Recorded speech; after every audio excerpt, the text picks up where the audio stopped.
Aprobado na nitong Martes ang mga substitute bill at mga resolusyon na inihain sa Komite ng Public Works and Highways para sa Technical Working Group ng 10 taong master plan ng flood management at iba pang kaugnay na panukala.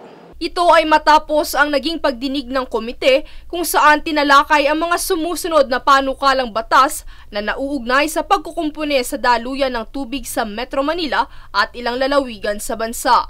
Samantala, nagkaroon ng bahagyang diskusyon hinggil sa panukalang Integrated Flood Prevention, Control, Defense and Management System para sa Metro Manila at karatig na lalawigan.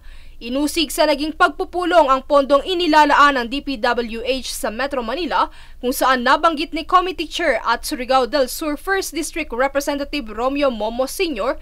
na higit na mas kailangan ng mga probinsya ang malaking alokasyon ng pondo dahil marami na mga ahensya ang nangangasiwa sa Kamaynilaan. Gayunpaman, dinipensahan naman ito ng ilang mga kinatawan ng DPWH kung saan anila ang implementasyon ng mga proyekto ay yearly basis at hindi naman ito biglaan.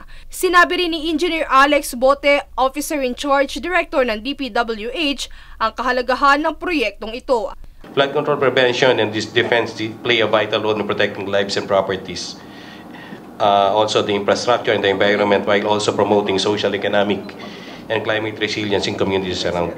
Matapos ang ilang diskusyon ay napagpasyahan ng pinuno ng komite na aprubahan ang mga panukala at iaakyat na ito sa ikalawang pagbasa upang kuhanin naman ang iba pang panig ng ilang mga ahensya na nauugnay rito.